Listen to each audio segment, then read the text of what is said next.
Berdoa selesai. Oke, sebelum mulai belajar, Ibu cek kebersihan terlebih dahulu ya. Coba dilihat kanan kirinya apakah ada sampah. Terus bajunya dirapihin ya, biar nyaman belajarnya. Oke, Ibu cek kehadiran terlebih dahulu ya. Baik, Bu. Ibu mulai cek kehadiran. Yang pertama Stella. Hadir, Bu. Ana. Hadir, Bu. Rahma. Hadir, Ibu. Ratu. Hadir, Bu. Safa. Hadir, Ibu. Sasi. Hadir, Bu. Salsa. Hadir, Ibu. Oke, berarti hari ini semua ya. Ya. Oke, hari ini adalah pertemuan kedua kita.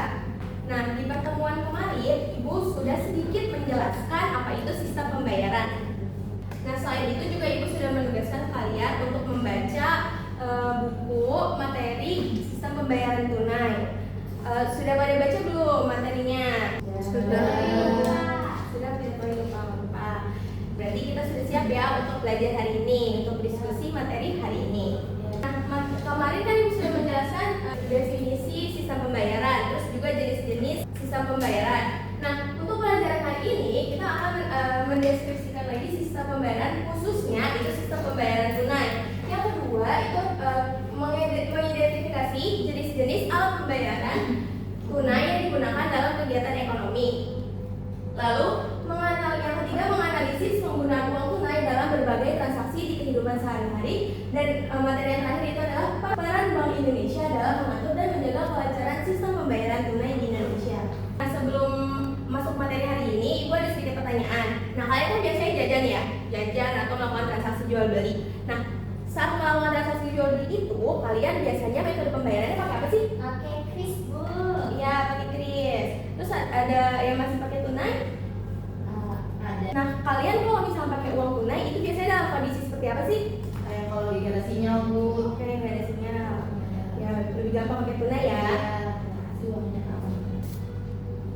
Kalian tahu gak sih bahwa di sistem pembayaran di Indonesia ini itu ada yang mengatur? Tahu ya. Oke, Ibu di sini punya video pembelajaran. Kalian perhatikan terlebih dahulu ya. Nah, di dalam video tersebut ada materi hari ini juga. Hai, kamu pasti pernah belanja kan? Baik itu di pasar, mall, atau supermarket. Nah, transaksi belanja kamu itu bisa berjalan lancar karena ada yang namanya sistem pembayaran.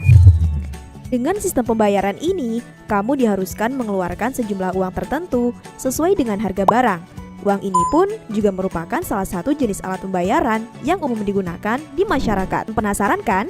Kenapa sih sistem pembayarannya bisa semudah itu? Dan siapa yang mengatur hal tersebut? Yuk, aku akan mengajakmu mengenal sistem pembayaran. Eits, sebelumnya kamu tahu belum apa itu sistem pembayaran? Saat kamu membeli barang, pasti uang kamu akan berpindah ke penjual kan? Nah, sistem yang berkaitan dengan pemindahan sejumlah nilai uang dari satu pihak ke pihak lain, ini yang disebut sistem pembayaran. Di Indonesia, otoritas yang bertanggung jawab untuk melaksanakan dan merancang sistem pembayaran itu Bank Indonesia loh. Tahukah kamu ragam peran Bank Indonesia dalam sistem pembayaran untuk perekonomian negara? Bank Indonesia tentunya mempunyai berbagai peran istimewa yang tidak dimiliki oleh bank-bank lain. Jika selama ini kita sudah mengenal bank sebagai perusahaan penyedia berbagai produk keuangan seperti tabungan, kartu kredit, hingga memberikan KPR, maka Bank Indonesia adalah bank sentral milik Republik Indonesia yang fokus untuk memelihara keseimbangan nilai mata uang rupiah. Untuk pembahasan lebih lanjut, mari kita simak informasi menarik tentang berbagai peran Bank Indonesia pada sistem pembayaran nasional berikut ini.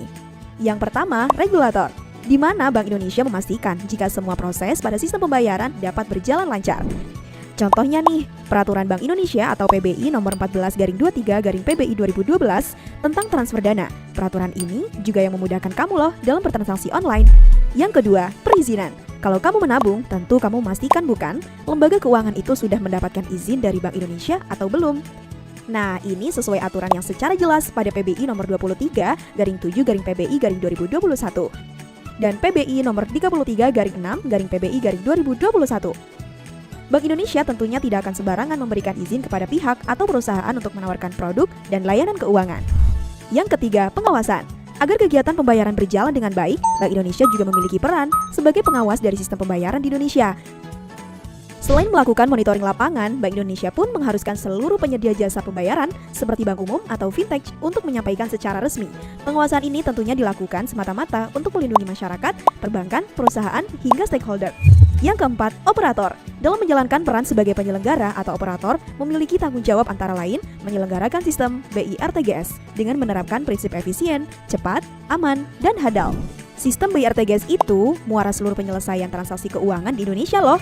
Nah, yang kelima, fasilitator. Agar penyelenggara sistem pembayaran semakin aman dan efisien, Bank Indonesia memfasilitasi pengembangan sistem pembayaran oleh industri yang bergerak dalam bidang jasa keuangan. Bank Indonesia ternyata juga melakukan transaksi-transaksi lain, seperti operasi pasar terbuka, menyelesaikan tagihan, serta transaksi-transaksi yang berkaitan dengan rekening pemerintahan dan lembaga keuangan internasional yang ada di Bank Indonesia. Oke, sampai di sini dulu ya kita mengenal sistem pembayaran. Semoga bermanfaat, sampai jumpa di pembelajaran asyik lainnya.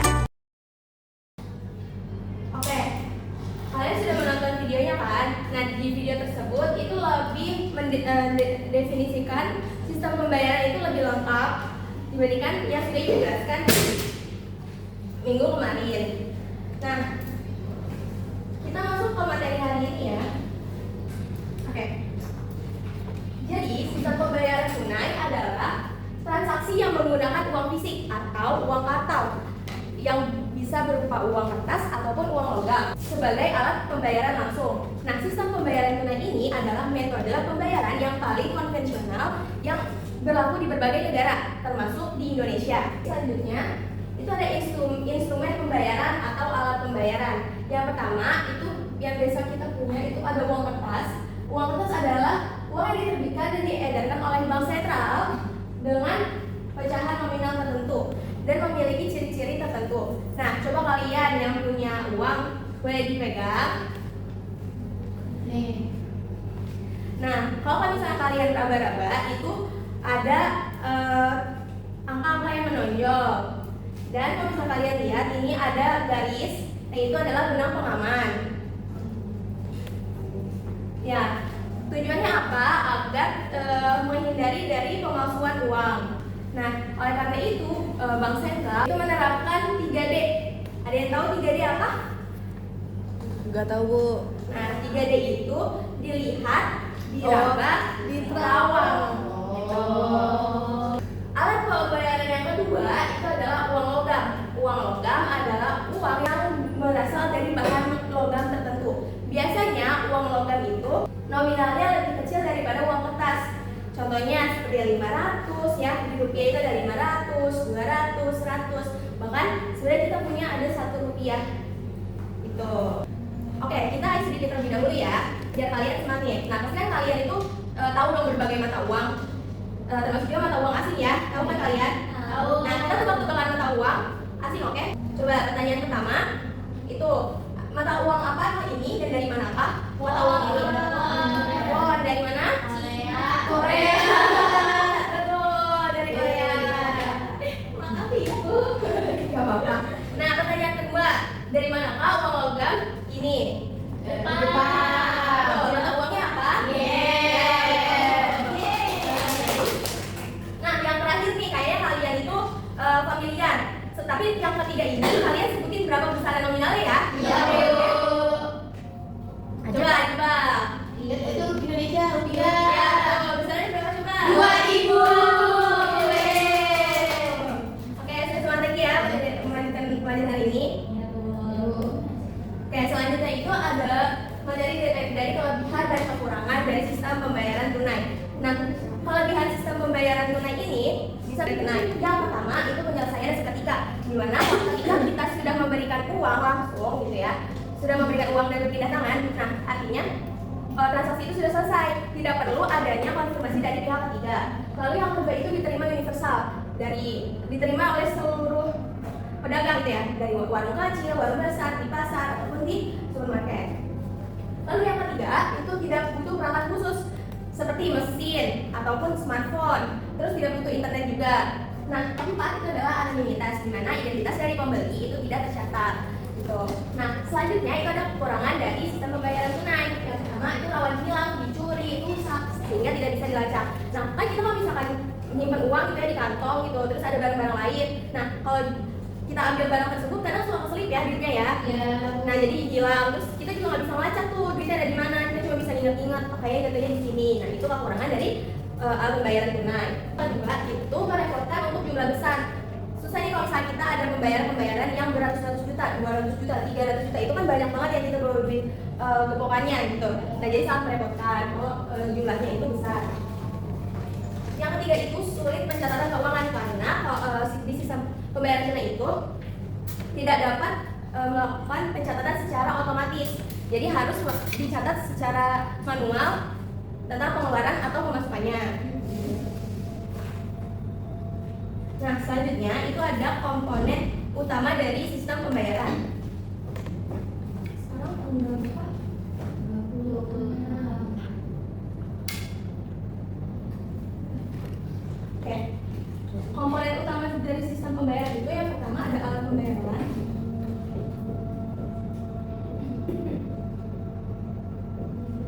Yang kedua itu ada pengguna. Dan juga ada regulator. Dimana pengguna itu alat pembayaran itu ada uang yang tadi sudah kita bahas, uang kertas, uang logam. Lalu pengguna itu ada pembeli dan penjual yang melakukan transaksi. Nah, dimana pembeli dan penjual sebagai pengguna itu melakukan transaksi dengan alat pembayaran. Nah, di antara mereka, antara pengguna dan alat pembayaran itu ada yang mengatur dari sistemnya. Jadi di video juga sudah dibahas ya, bahwa regulator di Indonesia dan sistem pembayaran itu adalah Bank Indonesia. Nah, regulator ini yang mengatur cara memakai alat pembayaran dan juga yang mengatur sistem pembayaran yang digunakan oleh para pengguna. Seperti itu.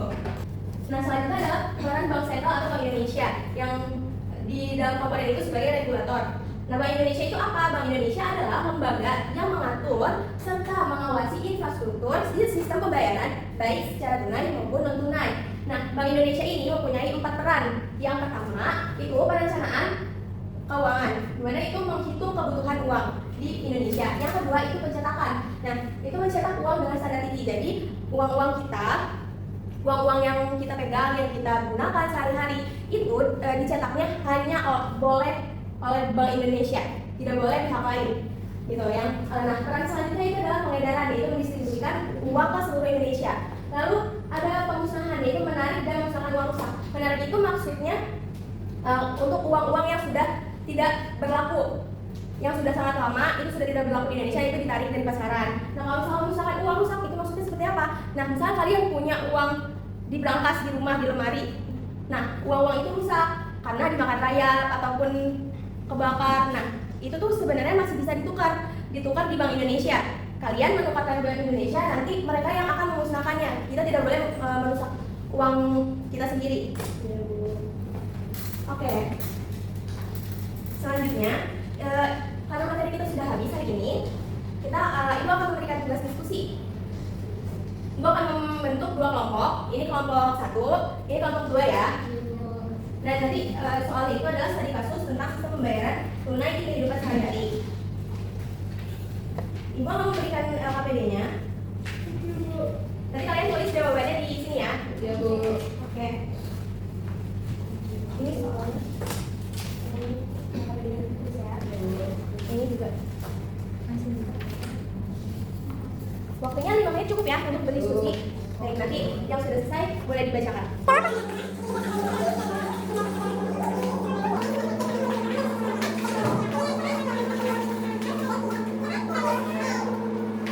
Baik, sudah selesai semuanya ya. Untuk pertemuan selanjutnya ya, kalian menganalisis tentang penggunaan sistem pembayaran tunai di kehidupan sehari-hari di lingkungan sekitar kalian dan menyusun kesimpulan mengenai bagaimana penggunaan tunai yang efektif. Oke, nanti ditulis, dikumpulkan di pertemuan selanjutnya. Paham? Paham, Bu. Baik. Sasa. Oke, karena waktunya sudah habis, Ibu akhiri saja ya mata pelajaran hari ini. Semoga materi yang sudah Ibu berikan bermanfaat dan bisa dilakukan di kehidupan sehari-hari kalian. Oke, selanjutnya mohon maaf. Ibu akhiri. Wassalamualaikum warahmatullahi wabarakatuh. Waalaikumsalam warahmatullahi wabarakatuh. Terima kasih, Bu.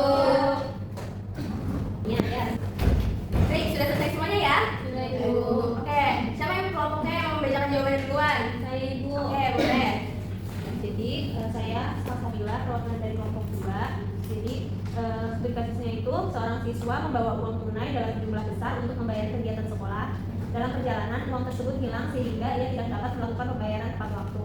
Jadi menurut pendapat kelompok saya tentang penggunaan sistem pembayaran tunai dalam situasi tersebut, penggunaan sistem pembayaran tunai dalam jumlah besar beresiko tinggi karena uang dapat hilang dan tidak dapat dilacak. Oleh karena itu, penggunaan tunai kurang tepat untuk jumlah besar. Solusinya adalah membawa uang secukupnya, menyimpannya dengan aman, dan menggunakan metode pembayaran lain yang lebih aman. Aturan agar layanan pembayaran tetap stabil, Bank Indonesia juga mendorong meningkatkan keamanan dan keandalan sistem untuk melindungi konsumen. Bagus sekali jawabannya. Oke, kelompok selanjutnya. Boleh dibacakan jawabannya? Emang Kak ini langsung. Ya. Nah, selanjutnya ada studi kasus yang pertama. Studi kasusnya di sebuah pasar tradisional, sebagian besar pedagang hanya menerima pembayaran tunai. Suatu hari terjadi kesalahan dalam memberikan kembalian karena transaksi yang ramai. Beberapa pembeli merasa dirugikan, tetapi sudah membuktikan karena tidak ada bukti transaksi yang jelas. Menurut pendapat kelompok kami, apakah sistem pembayaran tunai masih efektif dan digunakan dalam kondisi tersebut? Jawabannya, sistem pembayaran tunai masih efektif karena mudah digunakan dan tidak memerlukan teknologi, tetapi memiliki kekurangan seperti rawan kesalahan dan tidak adanya bukti transaksi. Solusinya yang dapat dilakukan adalah kelebihan teliti dalam menghitung uang menggunakan pencatatan sederhana atau mulai menggunakan metode pembayaran lain sebagai pendukung. Baik, bagus sekali jawabannya. Oke, karena kalian sudah bagus nih jawabannya, ibu akan sedikit kasih apresiasi. Baik ya. Selesai ya. Oke. Cut. Baik, karena materinya sudah habis, jadi ada baik karena materinya sudah habis, jadi kesimpulan dari materi hari ini adalah sistem pembayaran tunai adalah transaksi yang menggunakan uang fisik, baik uang kertas maupun uang logam, yang dilakukan dengan pembayaran langsung. Sistem ini masih banyak digunakan karena mudah dan praktis, meskipun memiliki beberapa risiko seperti kehilangan, rusak, dan tidak bisa dilacak. Oleh karena itu, Bank Indonesia berperan penting dalam menjaga kelancaran dan keamanan sistem pembayaran tunai di Indonesia. Nah, sebagai pengguna juga, kita harus lebih bijak dalam memilih metode pembayaran yang paling sesuai dengan kebutuhan kita.